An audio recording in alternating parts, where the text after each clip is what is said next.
मेरा बाप सबको कहता कि मेरी बेटी बहुत बीमार है, मैं उसकी शादी नहीं करूंगा, जबकि मैं बिल्कुल ठीक थी और 30 साल की हो गई थी। एक दिन तंग आकर मैं घर से भाग गई और अपने चचा के बेटे के साथ शादी कर ली।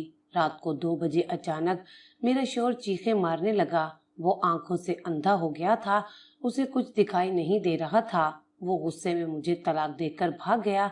मैंने लाइट जलाकर खुद को आईने में देखा तो इस साल मेरी उम्र 31 साल होना थी। इस वजह से मैं बहुत परेशान थी, क्योंकि अभी तक मेरी शादी नहीं हुई थी। इसी परेशानी में मुझसे न खाना खाया जाता था और न ही मैं अपना ख्याल रख पाती थी। मेरी हालत दिन ब दिन बिगड़ती जा रही थी। मेरी साथ वाली सभी लड़कियों की शादियां तय पा चुकी थीं और जिनकी शादियां नहीं हुई थीं वो मुझसे कम उम्र थीं और उनकी मंगनियां तय पा चुकी थीं। मैं अभी तक घर में कवारी बैठी थी। अम्मा अब्बा को मेरे बारे में फिक्र तो थी, लेकिन अब्बा इस मामले में बहुत लापरवाह वाक़या हुए थे। एक दिन अब्बा के घर से जाने के बाद खाला हमारे घर आई। उन्होंने अम्मा से कोई बात कही और अम्मा ने मुझे किचन में चाय बनाने भेज दिया था। मैं समझ गई थी कि कोई तो बात है जिसका मुझसे राज रखा जा रहा है। मैं किचन में चाय बनाते हुए अम्मा और खाला की बातें सुन रही थी। तब खाला ने अम्मा को बताया कि वो मेरे लिए एक अमीरो कबीर घराने के लड़के का रिश्ता लेकर आई हैं। अम्मी ये बात सुनते ही खुश हो गईं, लेकिन जैसे ही खाला ने ये बताया कि वो लड़का हमारे ही खानदान का है तो अम्मी का चेहरा बुझकर रह गया। क्या तू खुश नहीं हुई? खुश तो हूँ, मगर इसके अब्बा से पूछना पड़ेगा ये क्या बात हुई, क्या वो खानदान में रिश्ता नहीं करना चाहते? खाला ने हैरत भरे लहजे में अम्मी से पूछा था। मैं कुछ नहीं जानती, लेकिन उन्होंने रट लगा रखी है कि वो अपनी बेटी की शादी खानदान में नहीं करेंगे, वरना हमारी बेटी उनके लिए बदनामी का बाइस बनेगी। मैं कुछ समझी नहीं। खाला ने राजदारी से अम्मा के नजदीक होते हुए पूछा था, देखो, हो सकता है कि भाईजान तुम्हारी बेटी नाइला का रिश्ता किसी और से करना चाहते हों और तुम्हारे डर से बता भी ना रहे हों। तुम उनसे पूछ कर देखो, वरना बच्चे की उम्र निकलती जा रही है, बाद में कुछ हाथ नहीं आएगा। बेहतर है कि अभी इसके रिश्ते के लिए हाँ कर दो। खाला ये कहकर चली गई थी। उसके बाद अम्मा ने मुझे सारी तफसील बताई और बोली, तेरा बाप इस रिश्ते के लिए नहीं मानेगा। लड़का तो अमीर कबीर है, उसकी करोड़ों की जायदाद है। मुझे नहीं लगता तुम्हें दोबारा ऐसा रिश्ता मिलेगा। अम्मा तो ये कहकर खामोश हो गई थी, मगर मेरे दिल में खुलबुली सी मच गई थी, क्योंकि मैं किसी भी अमीर शख्स से शादी करके अब अपना घर बसाना चाहती थी। जबकि अम्मा ने साफ इनकार कर दिया कि अब्बा इनकार कर देगा, और फिर वो ही हुआ। शाम को जब अब्बा घर आए तो खाना खाने के बाद अम्मा ने उनके सामने बैठकर उस रिश्ते की रौदात बयान कर दी और साथ ही ये भी कहा कि मैं इस रिश्ते के लिए हाँ कहना चाहती हूँ। अम्मा की बात सुनते ही अब्बा भड़क उठे थे और ऊंची आवाज में अम्मा को डांटने लगे, तू जानती तो है हमारी बेटी नाइला बहुत बीमार है, हम उसकी शादी नहीं कर सकते। तुझे मेरी बात समझ क्यों नहीं आती? अम्मा अब्बा की बात सुनकर सहम गई थी। अम्मा नहीं चाहती थी कि मैं ये बात सुनूं, मगर अब ये बात मेरे कानों में पड़ चुकी थी। मैं फौरन भागकर बाहर आ गई। ये क्या कह रहे हो अब्बा? मैं अच्छी भली तो हूँ, मुझ में कोई नुक्स नहीं है, मैं खूबसूरत हूँ, पढ़ी लिखी हूँ। तुम ये क्यों कहकर मेरी बेइज्जती कर रहे हो? और खानदान में भी सभी को यही कह दिया है कि मैं बीमार हूँ, इसलिए तुम मेरी शादी नहीं करोगे। अब इसीलिए कोई मेरा हाथ नहीं मांगता। मैं दरवाजे की चौखट पर बैठकर रोने लगी थी। अब्बा कांपता कांपता मेरे पास आया। उसने मेरे सर पर हाथ रखा और कहा, ना मेरा बेटा, ऐसी कोई बात नहीं। बाप औलाद का बुरा नहीं चाहता, मैं तो तेरी भलाई चाहता हूँ। मैं तुझे बता नहीं सकता, बस तुझ में एक नुक्स है और मैं तुझे खानदान में नहीं बयाने दूंगा। अब्बा ने ये कहकर मुझे खामोश करवा दिया। उनका कांपता कांपता लहजा देखकर मुझ में हिम्मत नहीं हुई कि मैं उनसे किसी भी किस्म की वजाहत तलब करूं, इसलिए मैं खामोश रही। मगर मेरा दिल कह रहा था कि मेरा अब्बा मुझसे कोई बात छुपा रहे हैं।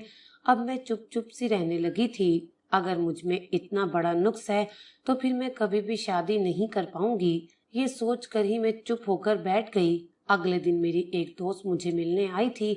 मुझसे रहा ना गया तो मैंने उससे ये बात कह दी। मेरी बात सुनकर वो हंस पड़ी और बोली, तू पागल हो गई है क्या? तुझे नजर नहीं आता तेरे माँ बाप अब बूढ़े हो गए हैं, उनको सहारे के लिए एक मुकम्मल इंसान की जरूरत है। बेटा तो कोई है नहीं, अब तुझे ही इस घर में रखना चाहते हैं ताकि तू कभी यहाँ से ना जाए और हमेशा उनकी खिदमत करती रहे।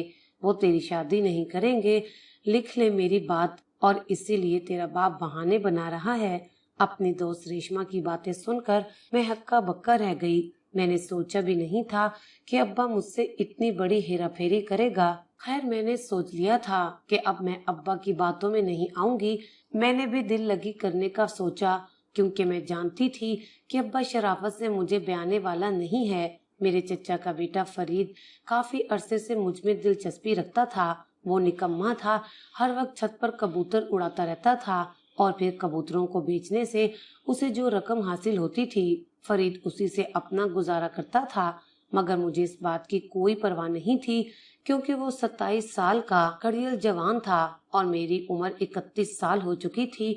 बालों में सफेदी उतर रही थी। मैंने सोचा फरीद भी इतना बुरा नहीं है, अच्छा खासा है, रिस्क तो अल्लाह देता है। यही सोचकर मैंने फरीद के इशारों का जवाब मिस्बत तरीके से देना शुरू कर दिया। वो तो पहले ही मुझ पर लट्टू था। एक दो बार मुस्कुराने से मेरा दीवाना हो गया। अब हम तन्हाई में मुलाकातें करने लगे। फरीद ने मुझसे मोहब्बत का भरपूर इजहार किया और कहने लगा कि मैं तुझसे शादी करना चाहता हूँ, तुझे अपना बनाना चाहता हूँ, तू एक बार मेरी हो जा, फिर मैं ताया अब्बू को खुद समझाऊंगा कि वो तेरे बारे में ऐसी बातें मत कहा करें। मैं तुझे कभी छोड़कर नहीं जाऊंगा। अच्छा, अब मैं अपनी अम्मा से कहता हूँ कि वो तेरे लिए तेरे अब्बा से बात करें। मैं भी खुश हो गई, क्योंकि फरीद मेरा देखा भाला लड़का था। मेरे ख्याल में अब्बा इनकार नहीं कर सकते थे, क्योंकि फरीद को सभी जानते थे और फरीद अच्छा खासा फर्माबरदार शरीफ लड़का था। बस उसकी बुरी आदत थी कि वो कबूतर वगैरह पालने में ज्यादा दिलचस्पी लेता था और कोई काम काज नहीं करता था। फरीद ने मुझसे वादा किया था कि शादी के बाद वो मुझे घर बिठाकर ही खिलाएगा। खानदान की बाकी औरतों की तरह मुझे घर से बाहर पैसे कमाने के लिए जलीलो रुस्वा नहीं होने देगा। मैंने फरीद की बातों में आकर अब्बा के भी कान में ये बात डाल दी थी, मगर उन्होंने किसी किस्म के रद्दे अमल का इजहार नहीं किया। मैं समझी कि अब्बा राजी हैं। कुछ दिन बाद फरीद ने मुझे बताया कि आज चच्ची तुम्हारे घर तुम्हारा रिश्ता मांगने आएंगी। मगर शाम को जब चच्ची आई तो अब्बा और उनका झगड़ा हो गया था। वो दोनों कमरा बंद करके अंदर कोई बातचीत कर रहे थे। इस सब मामले में मैं बहुत शर्मिंदा हुई, क्योंकि फरीद ने मुझसे कहा था कि चच्ची मेरा रिश्ता मांगने आएंगी, जबकि चच्ची तो मेरे अब्बा को बुरा भला कहने और मुझे बदकिरदार कहने आई थी। वो अब्बा को बुरा भला कहकर घर से चली गईं, जबकि हम उनका मुंह देखते रह गए थे। फरीद को भी अपनी माँ से इस बात की तवक्का नहीं थी। वो भी बहुत सख्त परेशान हुआ था। चच्ची के जाने के बाद अब्बा ने मुझे पीटना शुरू कर दिया था और मुझे बहुत सी बातें सुनाई थी। उसकी अम्मा मुझे कितने ताने देकर गई थी। मैं रोए जा रही थी और अब्बा कह रहा था, खुदारा बेटी इन हरकतों से बाज आ जा। अब्बा की बातें सुनकर मैं बहुत परेशान हुई थी, लेकिन अपनी दोस्त की बातें मेरे जहन में गर्दिश कर रही थी। मैं जानती थी कि अब्बा और चच्ची दोनों ही बहाने बना रहे हैं, वरना हम दोनों में ऐसा कोई नुक्स ना था कि हमारी शादी ना करवाई जाती। खैर, मैं खामोश हो गई और फिर फरीद को घर से भागकर शादी करने का कह दिया। अगर भागकर शादी करेंगे तो किसी को कोई एतराज नहीं होगा, क्योंकि हम एक दूसरे के जिम्मेदार खुद होंगे। मेरी बात सुनकर फरीद ने हामी भर ली। वो बोला, आज रात मैं तुझे तेरे घर से लेने आऊंगा। मैंने अपने दोस्त से मोटरसाइकिल का बंदोबस्त कर लिया है, तू बस रात को तैयार रहना। फरीद की बात सुनकर मैं खुश हो गई थी। मुकर्रर वक्त पर मैं तैयार बैठी थी। हमारे घर सब सोए हुए थे। पूरे गांव में खामोशी थी। फरीद बाइक लिए बाहर खड़ा था। जैसे ही मुझे बाइक के स्टार्ट होने की आवाज आई, मैंने अपने कपड़ों वाली पोटली उठाई और दबे कदमों अपने घर से बाहर निकल आई। दरवाजा पार करते हुए 4 आंसू मेरी आंखों से निकले और घर की चौखट में जज्ब हो गए थे, मगर मैंने खुद पर काबू रखा, क्योंकि मेरी उम्र काफी ज्यादा हो गई थी। अब मैं मजीद इंतजार नहीं कर सकती थी, वरना हमेशा के लिए इन खुशियों से महरूम हो जाती जिनकी हर लड़की ख्वाहिश करती है। मैं जब फरीद के साथ मोटरसाइकिल पर बैठी तो मेरे हाथ कांप रहे थे। फरीद भी परेशान ही था। हम लोगों को रात के अंधेरे में गांव से निकलना पड़ा था। फरीद का रुख शहर की तरफ था। जहाँ पर उसने पहले से कोई होटल बुक कर रखा था। तकरीबन रात के 2 बजे हम होटल पहुंचे। खुदा का शुक्र कि होटल में एक शख्स फरीद का जाने वाला था, वरना तो उस वक्त कोई भी किसी नौजवान लड़के और लड़की को कमरा रहने के लिए नहीं देता। लोगों के 100 मसले होते हैं। हमने खुदा का शुक्र अदा किया कि फरीद को और मुझे कमरा मिल गया था। लेकिन हम जैसे ही दोनों कमरे में दाखिल होने लगे, पीछे से एक आदमी ने आवाज देकर हमें रोक लिया। हमने पीछे मुड़कर देखा, एक बड़ी उम्र का आदमी खड़ा था। ये उस होटल का मैनेजर था। उसकी बड़ी बड़ी दाढ़ी और मूछें थी। मुझे तो उसे देखकर ही खौफ आने लगा था। वो कहने लगा, तुम दोनों मियाँ बीवी हो क्या? जी हाँ, हमने हाँकते हुए जवाब दिया था। अच्छा, निकाह नामा कहाँ है? उसने हम दोनों को सर से पांव तक देखा था। जी, वो हमारा निकाह नामा तो घर रह गया है। हम दोनों घर से भाग कर आए हैं। उसने हमारी बात पर यकीन नहीं किया था। हमें वहाँ से जाने का कहने लगा। फरीद उसकी मिन्नत पर उतर आया और कहने लगा, ये जुल्म हम पर मत करें, वरना हमारे घर वाले हमें मार देंगे। अगर आपको शक है कि हम मियाँ बीवी नहीं हैं, तो आप सिर्फ इस लड़की को यहाँ रहने दें। मैं सुबह तक निकाह नामा लेकर आ जाऊंगा। फरीद की बात सुनकर होटल वाला कुछ नरम पड़ गया, लेकिन फिर भी उसने हमारी बात नहीं मानी और सिर्फ मुझे कमरे में भेज दिया। फरीद बाहर चला गया था। मैं सोच रही थी कि हमारा तो निकाह नहीं हुआ, अब वो निकाह नामा कहाँ से लाएगा। मैं इसी परेशानी में बैठी थी। मुझे नींद भी नहीं आ रही थी। यहाँ तक कि सुबह के 4 बज गए थे। अब तो मेरे हाथ पांव ठंडे होने लगे थे। जब होटल का मैनेजर आकर हमसे पूछेगा कि निकाह नामा कहाँ है, तो हम क्या दिखाएंगे। मैं इसी परेशानी में बैठी थी कि एक वेटर मेरे कमरे में दाखिल हुआ। उसने दरवाजे पर दस्तक दी थी। मैंने देखा कि ये तो वही फरीद का दोस्त था। उसके हाथ में खाकी रंग का लिफाफा था। उसने मुझे इशारे से एक पेन भी दिया और कहने लगा, इन कागजात पर दस्तखत करके मुझे दे दीजिए। मैंने कागजात पर दस्तखत किए और वेटर को वापस कर दिए। ये हमारा निकाहनामा था, जिस पर फरीद ने अपने दस्तखत कर रखे थे और अब बाकी मेरे दस्तखत होने रह गए थे। खुदा जाने ये किस किस्म का निकाह था, जिसमें मुझे कोई गवाह नजर नहीं आया। बहरहाल मजबूरी थी और क्या कर सकते थे। फरीद का दोस्त वो निकाहनामा लेकर चला गया और मैं उसका इंतजार करने लगी। सुबह के तकरीबन 7 बजे जब सब लोग होटल में आना शुरू हुए, तो वो मैनेजर हमारे कमरे की तरफ आया था। उसके साथ फरीद भी था और फरीद के हाथ में एक बड़ा सा लिफाफा था, जिसमें उसने निकाहनामा संभाल रखा था। फरीद के हाथ में निकाहनामा देखकर होटल का मैनेजर खुश हो गया और कहने लगा, मैं किसी को गुनाह की इजाजत नहीं देता। तुम लोगों ने सही रास्ता अख्तियार किया है। अब तुम यहाँ जितने दिन मर्जी रह सकते हो, मुझे कोई मसला नहीं है, लेकिन अपने रहने का मुस्तकिल बंदोबस्त कर लो। होटल के मैनेजर के जाने के बाद फरीद मेरे पास आया था। उसने कहा कि हमारा निकाह हो गया है। मैं बहुत खुश हो गई थी। वो सारा दिन हमारा ऐसे ही गुजर गया था।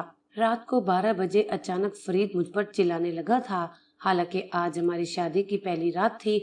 पता नहीं उसे क्या हो गया था। वो बस यही कह रहा था कि तुमने मुझे अंधा कर दिया है। फिर वो चीखते हुए मुझे तलाक देकर वो गुस्से में अपने बाल भी नोच रहा था, जैसे उसे पागलपन का दौरा पड़ गया हो। फिर वो होटल से बाहर चला गया और मैं पीछे रोती रह गई। मैं कहाँ जाऊंगी, ये सोच सोचकर मैं पागल हो रही थी। मैंने उस दिन शाम तक फरीद का इंतजार किया कि शायद उसका गुस्सा ठंडा हो जाए और वो मुझे लेने आ जाए, मगर वो नहीं आया था। अब तो मेरी परेशानी बढ़ने लगी थी। होटल के मैनेजर को जब इस बात का पता चला, तो उसने मुझसे आकर पूछा कि तुम्हारा शोहर कहाँ गया है। मैंने उसे सारी हकीकत बता दी। तब वो गुस्से में आ गया और फिर मुझे रोता देखकर उसका दिल नरम पड़ गया था। वो कहने लगा, अब मैं तुम्हारी मदद करूंगा, तुम्हें तुम्हारे घर पहुंचाऊंगा। हो सकता है तुम्हारे घर वाले तुम्हें कबूल कर ले। तुमने जो किया वो अच्छा नहीं किया। होटल का मैनेजर शरीफ आदमी था। उसने एक बार फिर मेरी मदद की। मेरे अब्बा से राब्ता किया और उन्हें बताया कि आपकी बेटी फलां होटल में ठहरी है, यहाँ आकर उसे ले जाइए। अब्बा ने मुझे तो पहले खूब बुरा भला कहा, लेकिन वो बाप थे, मुझसे मोहब्बत करते थे। उन्होंने आकर मुझे ले जाने का फैसला किया और होटल के मैनेजर को आगाह किया कि वो मुझे फलां जगह पर पहुंचा दे। उसके एक आदमी ने मुझे लारी अड्डे तक पहुंचा दिया था, जहाँ अब्बा मुझे लेने आए थे। मैंने देखा कि अब्बा के साथ एक नौजवान और खूबसूरत लड़का भी खड़ा था। ये कौन था और कहाँ से आया था। मैं तो उसे नहीं जानती थी, मगर अब्बा के साथ उसे देखकर मुझे अजीब सा लग रहा था। घर पहुंचकर अब्बा ने मुझे एक अजीब बात बताई और कहा कि मैं तुम्हारा निकाह इस शख्स से करना चाहता हूँ। ये कौन है अब्बा? मैंने डरते डरते पूछा था। ये मेरा शागिर्द है, इसे तमाम हकीकत का पता है।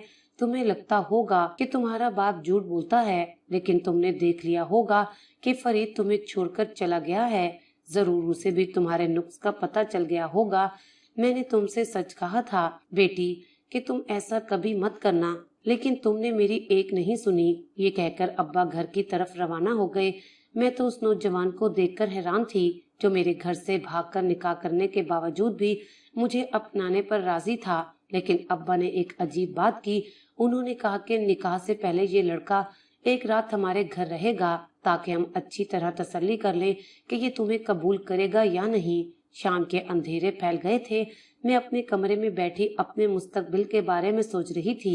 अब्बा ने मुझे कमरे से बाहर बुलाया तो मैं डरते डरते उनके पास चली गई। अब्बा के साथ वही नौजवान बैठा था।